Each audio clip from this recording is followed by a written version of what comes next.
And we're live.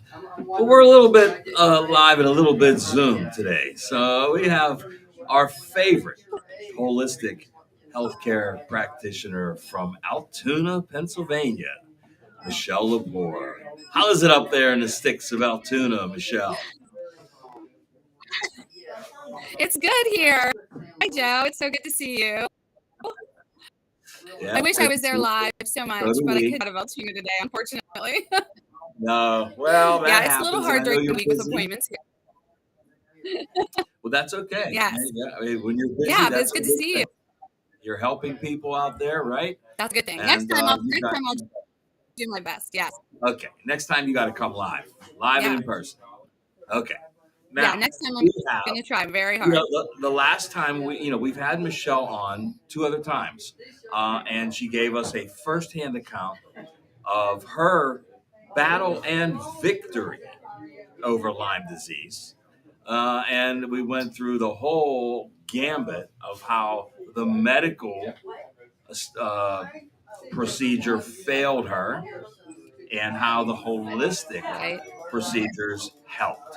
And I know Michelle has a brand new Right. PowerPoint for us today. And so, Michelle, I'm going to send it on over to you, and something comes up and I want to ask a question, I'll do that. But until then, I'm going to just give it over to you and let's hear what you got to say. Yeah. Anytime you have any questions, just interrupt me. That's good. But I'll introduce myself for people who don't who have never seen me, who don't know me. I'm LePore. I am a wellness consultant at Everything Natural Under the Sun. I'm a 1998 graduate of Penn State University, and I just recently had returned to get my traditional naturopath degree. So that is something very exciting. So I'm moving up there, which I'm really. So I've been doing that. But yeah, I've been working Everything Natural for about 3 years, and I take clients. I do appointments. Really utilize the Zytoscan testing, to do clients to get to the bottom of their healthcare needs.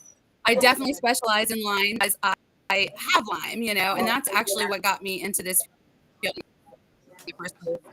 That I am for about 25 years before doctors figured out that's what was. So that's a really long time ago with having so many symptoms and not knowing what's causing them. Because that happened to me, really have made it my mission to do so much research online. I went behind the scenes, reading every book I could, going to every training, even before I got into this as a field, just so that I could learn to help myself and learn to help others with this illness, because it is a challenge, like you said, every day. It's not fun to have Lyme disease. It's not fun. I have conquered it, but I still do have to be in a balance to keep myself healthy, because it's something that because I had it so long, it didn't really go away completely, sometimes. So And how long did you have it? How long was it prior? This is a delay. How long did you have it before the diagnosis? How long did you have it prior to the diagnosis? Okay, so I had Lyme about 25 years before I got diagnosed. How about that's incredible. So Yeah. it was 25 years of suffering, really. And then when I finally found out about 1996, I was finally diagnosed in 2000. And so I've been treating Lyme since 2015. And I won't lie, there are times and there are things I will go over later, because I want people to know this and kind of squash some misconceptions about other people with this. Mm-hmm. But you need to, there are triggers that will bring it to. So if you have chronic Lyme, you kind of need to do some things to keep it under control, So I'll go over all that too. Okay. I'm getting some words here that is that okay? Yeah. Can you hear me, Joe? The connection is a little bad. It's sometimes it breaks up. Yeah. Yeah. Michelle, if you have anything else open on your computer, like any other tabs that you're not using, if you can close them. Um, and if you can get Okay. maybe closer to your router or something, I don't know. If that's not possible, that's fine. But yeah, closing other Yeah, applications will I definitely. don't have anything else open. Yeah, there's nothing else open on the computer right now. So hopefully All right, this no starts worries. to go. Yeah. We need Um. some technology that sticks. That's Anyway, what. yeah, 25 years. Yeah, yeah, right. Ugh. I don't have any fun, so I'm trying. But um, I Go see the ahead. rain here, Joe. I That's know. probably all the rain. Yeah. Yeah. Anyway, so 25 years went by before I figured out I had Lyme. So that's basically the deal. Yeah, that's the reason that I got into this field. That's the reason I did all this research is because I wanted the doctors were missing it so much that, and I see this happen every day. So many people that they just don't have any idea they have Lyme, and there's a lot of people that show up, for an appointment with me that have all these symptoms that seem unrelated, and when I do the testing, the Zyto, it comes up for Lyme, and I don't know what to, I don't really, I have to help them out, say, listen, I think you have this underlying Lyme. Let's get to the bottom of this. Mhm. Um, Is it so much, possible? so much. Is it possible that I mean, this could all go back to um, I mean, the original diagnosis and Lyme in itself. Maybe it's more of an all-encompassing disorder that we really don't know everything about yet, and people can have all these different symptoms with the same cause. Right. Okay. Exactly. I agree, Joe, 100%. And that's what I'm seeing in my appointments with people is that getting all these other diagnoses from the doctor. They're getting diagnoses of rheumatoid arthritis, of lupus, of all kinds of different autoimmune diseases. Right. There's cancers. There's everything. And when I do a scan, and underneath, you can do special scans to look for extra things. If these people show up with all kinds of bacteria, viruses, parasites, fungus, it looks like on a scan, you I want to do a little more digging because it looks like there's some pathogenic cause to their problems, and it always comes up that they have Lyme that they were exposed to. And so I do believe that you know, Lyme is a parasitic bacteria. So it's a bacteria that feeds off your body. That when there's nutrient deficiency, you're not absorbing nutrients, getting the proper things. There's so many processes that can go wrong in the body, which can create all kinds of autoimmune, kinds of other inflammatory issues. So I think that the underlying cause though is the pathogen. In a lot of cases, we can And get the inflammation, and we feel the gut, and we mhm. do all that, get the load, the virus down and stuff. It kind of helps. So, in all of these cases, a lot of the ones that you're seeing that show up as Lyme on the Zytoscan, I mean, some probably have the physical characteristic of the bite, and some don't, right?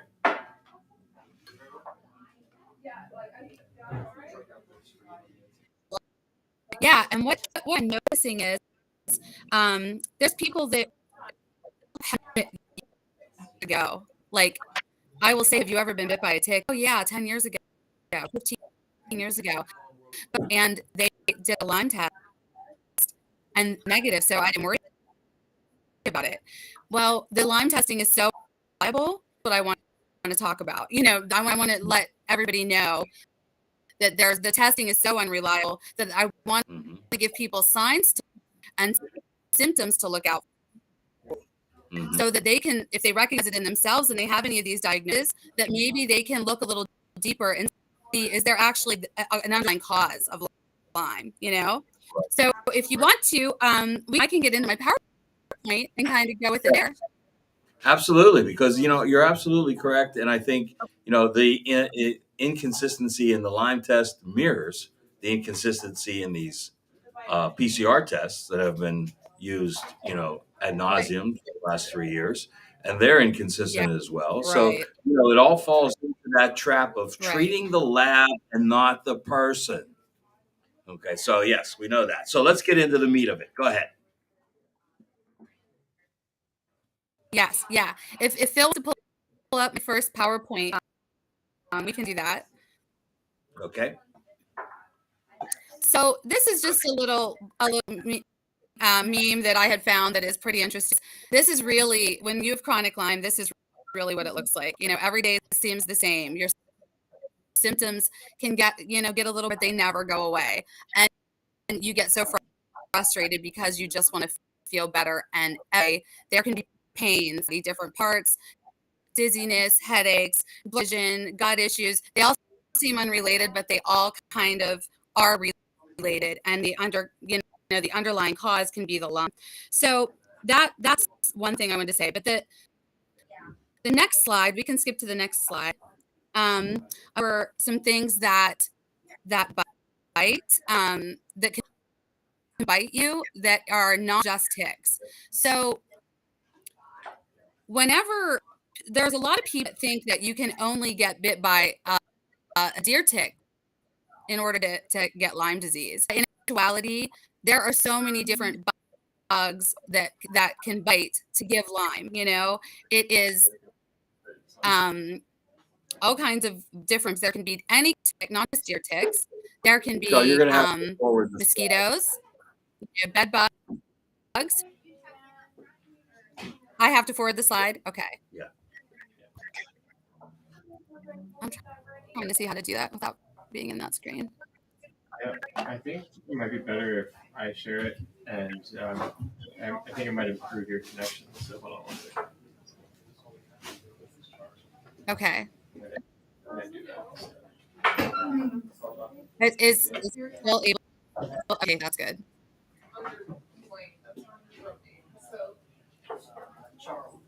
Yeah.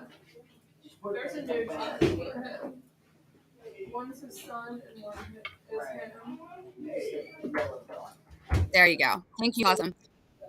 Okay, so there are there's so many different strains of Lyme bacteria. There's 5 different subspecies of Borrelia burgdorferi, which is the bacteria, the parasitic kind of bacteria that's a spirochete that can cause Lyme. There's over 100 different strains just in the United States alone, and more than 300 different strains worldwide. The problem comes in when doctors saying, "Oh, it's just a deer tick," or that's what people think, and that there's just like 1 or 2 strains of Lyme that cause this bacteria, because in actuality there are hundreds of strains that can cause it. And the testing, why it's so unreliable, because they only test for 10 strains.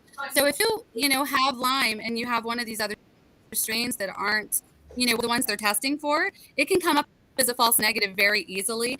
And I think that's where people get screwed up a lot, because they'll get bit, they go to the doctor and they say, can you test me? Well, first of all, it's an antibody test. So antibodies take a couple weeks, sometimes 2 to 3 weeks, even longer, to show up in the body.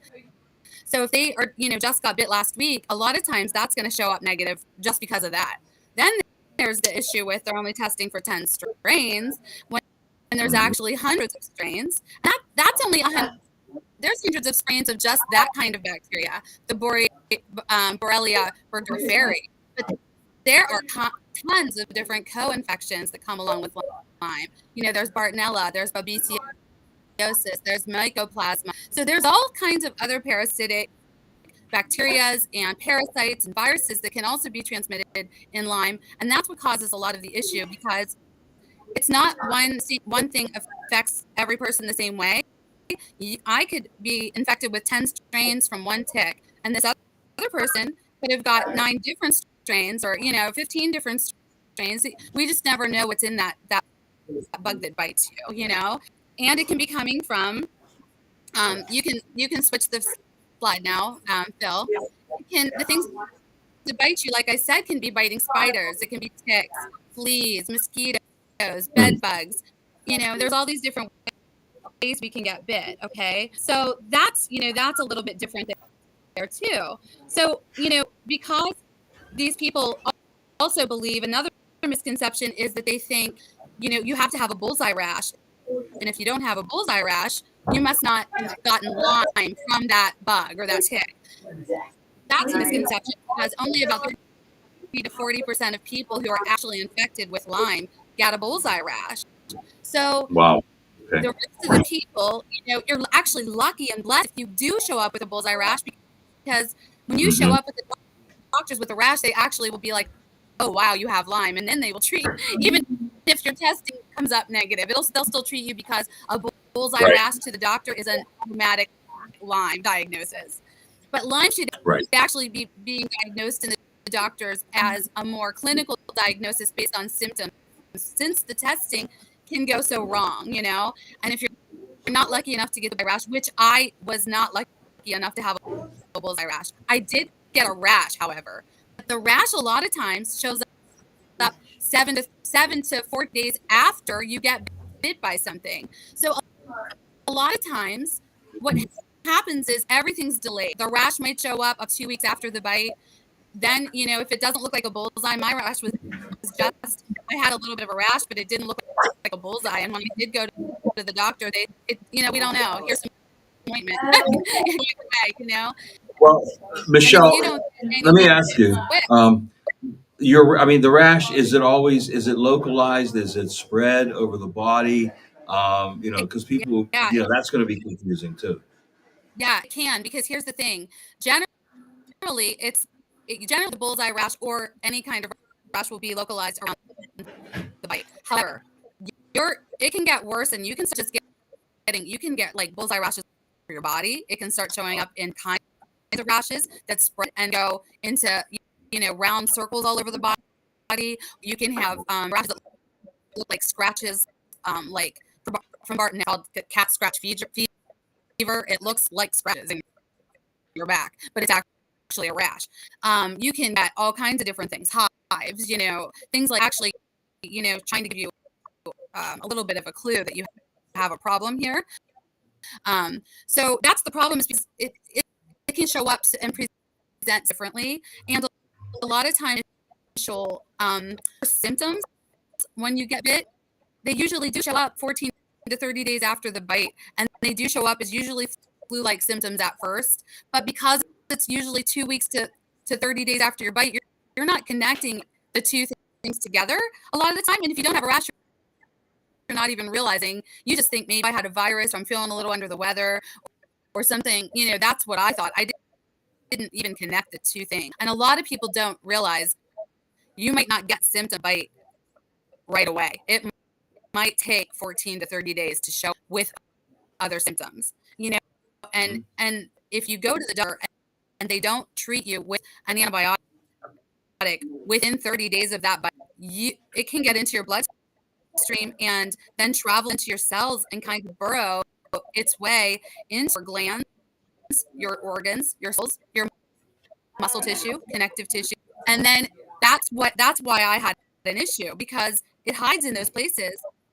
And then it comes out whenever your immune system goes low and you're struggling with this constant roller coaster of immune illnesses, different things that come up that you're just feeling like, why is my immune system struggling so much? Why am I always sick with something?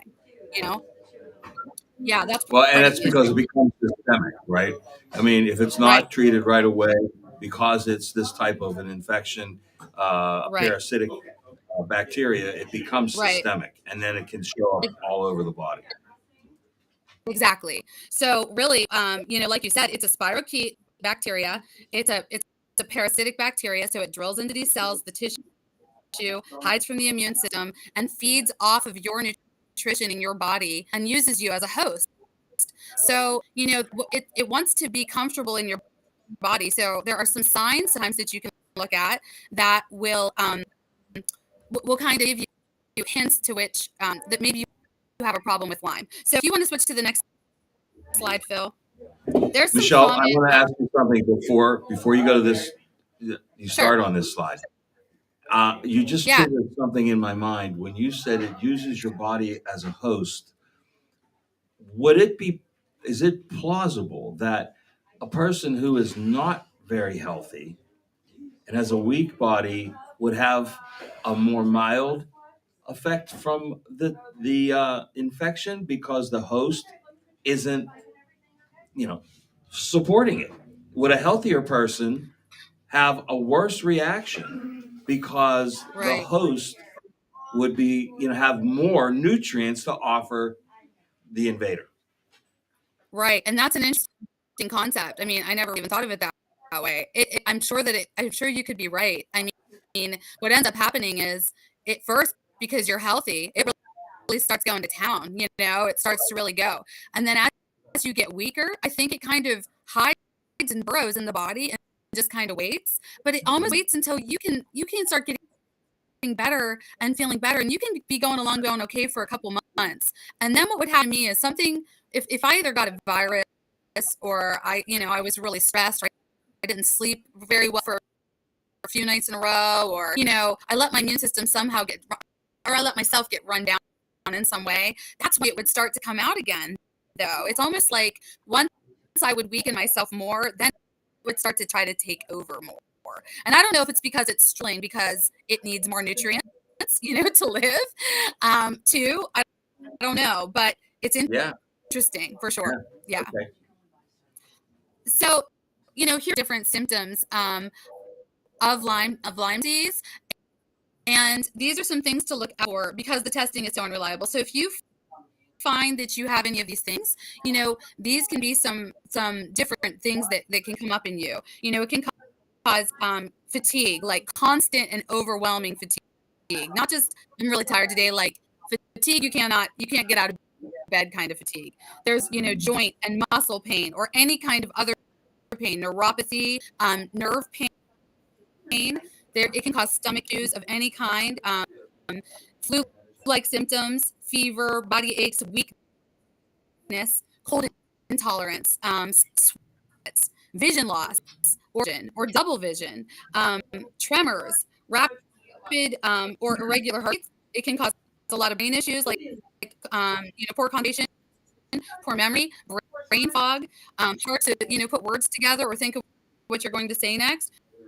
Anxiety, panic attacks, depression, trouble sleeping at night, and it can start to cause issues too, where your body temperature can go low because it does affect the thyroid quite a bit and adrenal glands. That people that have Lyme sometimes will have very low normal body temperature. So they never, if you would go and take your temperature, it's not usually going to be 98.6. It's usually going to be somewhere between 96 and 97, or sometimes even lower. So people Hmm. with Lyme sometimes are freezing all the time, even with relatively warm out to others, like thing in my hand, like this. But I think it's also because of the connection thyroid in the adrenals, because it takes a really big toll in those areas of the body, because it does like to control the bacteria, likes to control the temperature of your body because it's supposed to be colder in temperature because it starts to die off at a high heat point. So if our body temperature is at 96 or higher, when we have an actual fever, that our body has a fever because it's our immune system trying to get off these pathogens. And so the Lyme bacteria is smart enough to try to keep your body temperature lowered so it survives. So it's so crazy when you think about it's like invasion of the Very body intelligent. snatchers. Yeah, It's very not intelligent, isn't it? Yeah. right. You can And flip to the next slide though. So here's just some a visual of all these different things. A lot of people have digestive disorders. Some people are paralyzed. You can have numbness, different things like that. You can have arthritis. There's a lot of other things, brain swelling, his severe headaches, tremors, TMJ. It can cause blood clotting, heart issues. So there's a lot of people that have chronic Lyme for years and years that end up, wanting to commit suicide. We've seen that in our Lyme community. It's so sad over the years because you're in so much pain and it goes on for so long and nobody can help you, and it starts to feel very lonely, you know. you can't live your life the way that you want to. You can't enjoy your activities you used to enjoy, and it becomes very depressing and very lonely, and it affects your mood a lot too. So that's another thing with Lyme that can be quite scary as well. But you can switch to the next slide, Phil.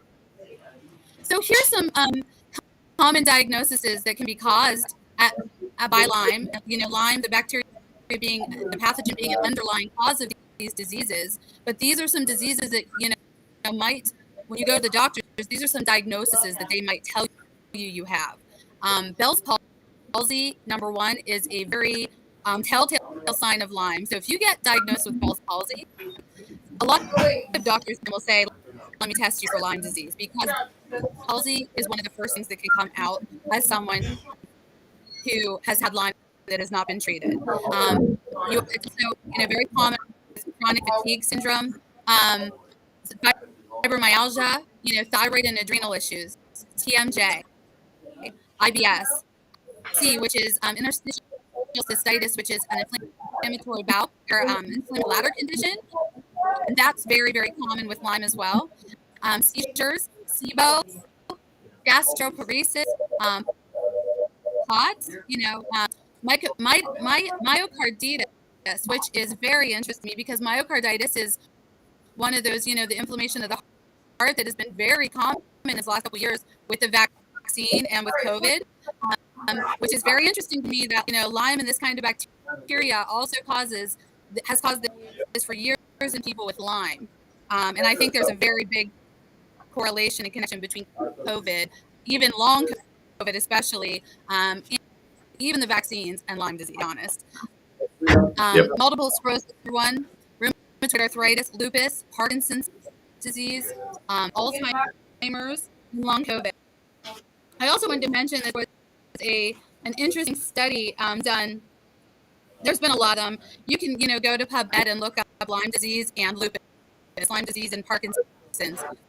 They have a lot of published research on the correlation between the two things. But there was a Dr. Alan McDonald years ago who examined brain biopsies of patients with confirmed Alzheimer's, and 7 out of 10 of these patients had the DNA of the Borrelia burgdorferi bacteria in the brain. There's also another doctor who did lots of research on MS, because of doing MRIs and seeing lesions in the brain with MS. One of the other things that cause lesions in the brain is Lyme, bacteria. So there's a lot of in the Lyme community, doctors that specialize in Lyme, and in Lyme treatment. Many of them think that cause of these diseases, because nobody knows causes of these are Lyme or some kind of pathogen that's in people. So if you have any of these, diagnoses, I would, recommend that you look deeper to Lyme as being an underlying cause. And you can come see, a naturopathic practitioner like me or someone else, in the area to, come and kind of dig a little deeper and find out if that's, the basis of one of your, your diseases. You can switch to the next slide, Phil. So this is another thing, like those lesions I was talking about. These are lesions in the brain of a Lyme disease patient who is misdiagnosed as having MS. So MS is, like, I believe, of Lyme that gets to go in the body. It causes so many issues that it causes the MS symptoms. You can switch to the next one, Phil. It'll last like 90 days. Another thing is, I thought this was a really interesting visual. If Lyme disease can be full of people who are misdiagnosed with Parkinson's disease, then the Parkinson's must be full of people who really have Lyme. And that's really powerful because people are just giving that, Parkinson's, the doctors are giving Parkinson's patients like things to help their nervous system, but really, if they gave them something to maybe control the bacteria and to get rid of the parasites and to, a lot of B vitamins and a lot of fish oil and CoQ10 and antioxidants, people could see a lot of improvement possibly in their Parkinson's. And one famous person Parkinson's, is Mighty Fox, and he also had Lyme years before that. And I don't know if they've connected the two things, but I'm sure that's what was going on there. But this is all about cause and effect. Yes, Correct. Parkinson's is not a cause; it's an end result. Right. Right? All of those things you Exactly. listed on that previous slide, they are symptoms. They are not causes. The Right. bacteria is the cause. And Right. you're right. Like with Michael Exactly. J. Fox, there were multiple causes. I think with him, he had Lyme, but he also Yeah. was a big Diet Coke or Pepsi drinker, and aspartame Right. has been shown to Right. be one of the causes of Parkinson's. But Right. what you said also, Michelle, is that these people like with Parkinson's and these other things, we've been treating people with Parkinson's for 20 years and slowing down Right. the progression with CoQ10, fish oil, high Yep. amounts, but it slows it Right. down. And that's the Yes. same thing could be done for Lyme. Exactly. And you're so right. I mean, that's it. The problem I'm seeing with the medical community right now is that it's a band-aid, or a pill for an ill, and there's no what is actually the underlying cause of this problem. What is the root cause of this? And let's get to the bottom of that. So that's what we in health community like to do. We want to cause and start from there and work our way up. Mhm. You can switch now.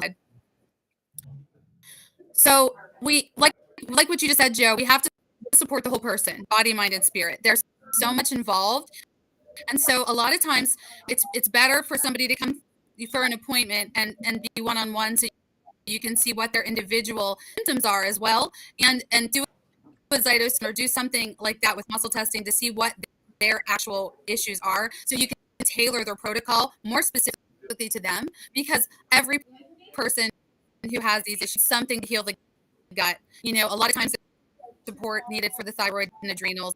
Most of the time, you have to reduce the stress for sure, lower inflammation in the body, stay hydrated, water super important, proper nutrition, getting the right exercise, and I know it's hard when you're tired and have Lyme and you don't feel like exercising, but it's very important to stay moving and keep moving. Um, proper sleep is very, very important. Addressing, vitamin and mineral deficiencies and nutrition, your emotions and trauma, because that's very important as well as getting to underlying causes. And of course, one of the important things is supporting your detox pathways, doing things to sweat and to help your body get rid of these toxins. You can be on a protocol for Lyme that kills off, helps your body off the bacteria. But if your liver pathways or your kidneys or your bowels or any of these detox pathways aren't working well enough, or if you happen to be a person that has MTHFR gene underlyingly that you don't even have any idea that you carry one of those gene mutations, you're not going to your methylation phase are going to be kind of blocked. It's almost like we're going to now try to kill off all this stuff in your body. It's going to create a bunch of trash, but your trash man hasn't come to pick up your trash for 3 weeks, and now your body is starting to get a little sick. So trying to support the whole is the best way to go about it. And so it is a lot of things at first for people that have these kind of issues. It seems almost like, oh, I got to do a lot of stuff all at once. But if you really want to feel better, you kind of have to encompass the whole body at first to try to support the body as you try to get rid of the bacteria and the pathogens. So Well, I this do slide, have faith. this slide is like a blueprint for optimal health, with or without Lyme. Absolutely. Right. Absolutely. And if more people did that, even in the Shake a Day Club, Joe, if we had more people doing, the power cleanse and the lean greens, just those two things together, I probably 80% of the people would see huge differences, because you're addressing a lot of these things, just with those two products. So sometimes that's the way I like to start with people, is to be like, let's start you on the power cleanse and the lean greens. Let's do that for a month and see where you're at. And then we'll come back and address the rest, because you're going to be a little stronger now, address these pathogens, and your body's going to handle killing it off a little better. You're not as weak anymore, So Mhm. sometimes that's the better way to go about it in the first first place, really. Jamie would be I so happy to do. hear you say that. He's not here in the Good. room. I hope listening. He'll see it though. Yeah. He taught me well. You know, you guys all have Take been the day club. Yeah. wonderful. Yeah. So I do have a favorite of mine, a favorite protocol of my, top 5 core protocol that I like to give people time, especially people that I have not seen in an appointment. So if it's just somebody that walks into the store and I want to give them the top 5 things they can start with the people most, can tolerate well and will help.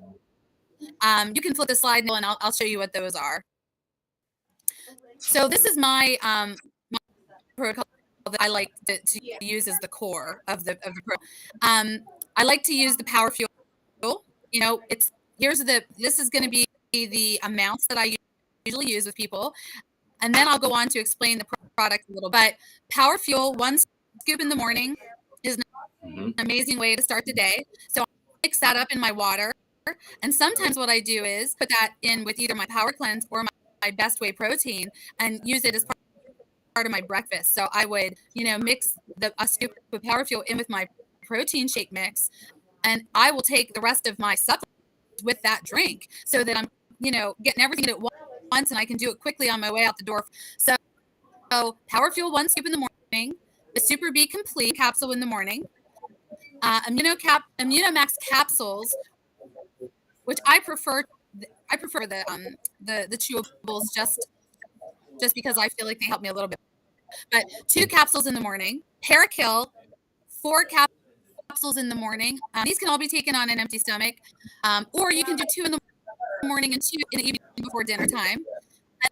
And then the SPMs, take 2 soft gels right before breakfast and 2 soft gels right before dinner is a good way to start. Now, these can be, manipulated to change to see what the person needs. Sometimes we can go really high and we need way more SPMs at first, or we need loading doses of these things at first. This is a general protocol that everybody can kind of start with, to just, see how they do support, so the processes in the body to kind of get things moving. You can switch this slide. So Power Fuel is the first thing. That's a powder. It comes in orange. It comes in mixed berry. It is the best thing to help with, I feel like, fatigue from Lyme, because it has the DMG in it. It has these amino acids, so many minerals. There's some all the oxidants and things in there, but it's so great to support ATP and the mitochondria and cellular energy at the start of the day, getting up and starting that out. Getting yourself to feel a little bit more energy when you're that fatigued. It's kind of giving your body that cellular energy and endurance, and it helps with and the cardio aspects are amazing as well. So that is one thing that I think is essential to getting your energy back. And sometimes if you're super fatigued, I'll do a powerful scoop and then take a DMG at noon and another DMG.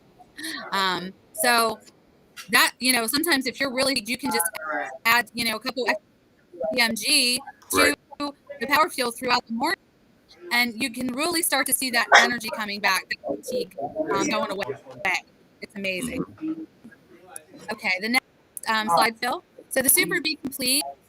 This is amazing. This is the best formula for B vitamins that I have ever taken in my life.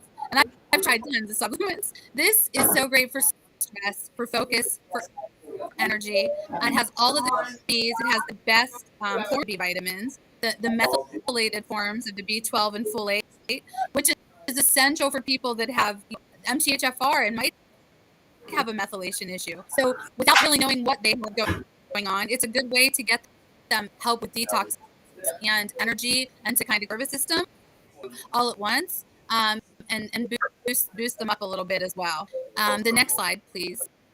Well, Immunomax comes in the chewables or the capsules, and you can take one. The chewables actually have a little more in it, but I really just love the capsules so much. But it's great to boost the immune system for colds and flu. Has all of the best ingredients to not only boost your energy as well, because this is another one I feel like kind of boosts my energy. I just drank my shake and took all this stuff, so I feel like I'm like bouncing off the walls right now. But you'd never know I had Lyme. But it really helps to You keep sure have a me. lot of energy, Michelle, for a Lyme patient. It's these supplements, Joe. I swear. I'm so tired without them. I swear. But it really, really helps you to keep your immune system boosted season through COVID, through any other viruses. So even when I'm not having a Lyme flare, I take more of these. But if I'm not, I take 1 or 2 every single day just to make sure I maintain my immune system, and it does wonders. Okay, the next slide, Phil. So Parakill, and this best formula for killing off Lyme and boosting immune system at the same time that I've ever seen, because there's different ingredients in here that not only kill parasites, but they will bacteria, they will kill viruses. They will help to boost immunity, help with your GI system. So it kind of does so many things at once, and I have not noticed with any person I've given this to. Most of the time when you have Lyme and you start a protocol where you're killing off a bunch of stuff, you can have a reaction, which I want people to be aware of. You can maybe feel for the first 4 or 5 days a little bit worse, almost like some flu-like symptoms, because the bacteria trying to die off and your body's trying to move it on out of the body. So sometimes you can have a little bit of healing crisis. But what I do notice with the Parakill is that I've seen very few people have any issues with having those kind of reactions when they're taking this. And generally, if I am going along fine and haven't needed the Parakill for a long time, but I come into having a flare of Lyme symptoms and I start taking Parakill, either two to 4 of them a day, I within 4 days, I'm feeling 100% better again. Even if I felt terrible the day that I woke up and I know that I'm having a flare, within 4 days of starting these things, I'm feeling so much better, like 90% better. So they work quickly, and most of the results pretty fast. This is a formula, slide. Michelle, that we it was a revision. The original formula was Yes, Paracleanse, and it right. was in a tablet. It was a tablet. So Yes, this one was we fortified it with some new ingredients and put it in a capsule, which is across right. the board getting us much better results. Yeah. Oh, good. And I noticed I like it better for because I did love Paracleanse and always use that, but this is even better. This is so much better. So next slide, Phil, please. The last thing on the list here is the FEMs, which, when I first was diagnosed with Lyme, these weren't out yet, but these are amazing. I'm finding that they're helpful even with the people who have had the vaccines, who are having a lot of inflammation in the body, who have long COVID, who have, any kind of inflammatory illness or autoimmune condition anyway, but it lowers inflammation. It helps with healthy aging. It really is like just so good at almost like a natural steroid, trying to really quickly get down that inflammation body and help with pain. So I noticed with the kind of pain I have with the joint pain and muscle kind of pain, the SPMs, and making sure to take those and get that inflammation down, this helps me immensely. So that's my protocol. And I can start to wrap this up a little bit. I hope everybody try to understand some of the misconceptions and different things that Lyme can cause. I'm gonna where they can find me, and then we can do some questions if anybody has any questions or anything like that. I can answer some questions. I'm everything natural under the sun. In Altoona, and there's the address, 3415 Kelly Boulevard in Altoona, Pennsylvania, and the phone number is up there. I do take appointments, so call that number 814-943-6330 for an appointment with me. I do appointments and see, or you can email me with any questions or anything at my email there. It's michelle.lepore5@gmail.com, and I'm also on Facebook a lot.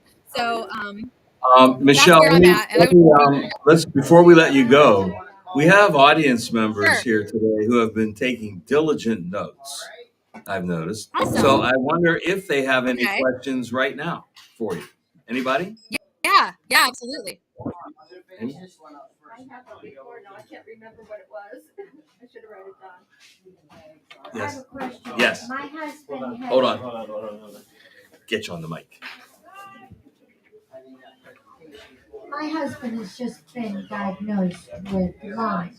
Now his blood test, he was having all kind of symptoms like vertigo, but then they said the vertigo wasn't from the Lyme, it was from testicular neuritis, is what they called it. But they said his blood work showed that his symptoms weren't from the Lyme, that he had Lyme. I didn't understand that. How do I know when his symptoms are? He has Right. degenerative arthritis also.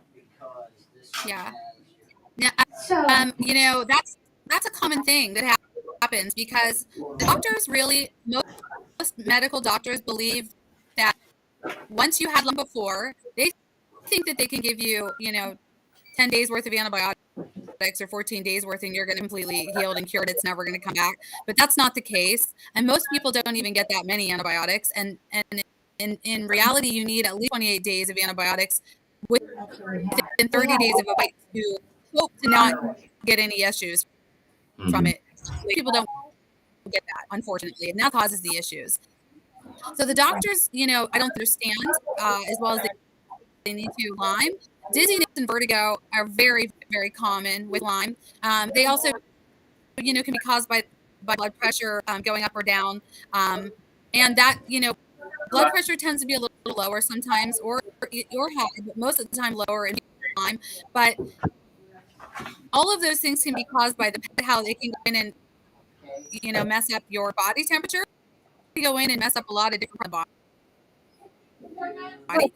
I would say that your husband, if he started this protocol that I did, as long as he's not on any kind of medications that would interact, I feel like he would start to notice a huge difference in probably those symptoms going away, even in the arthritis symptoms.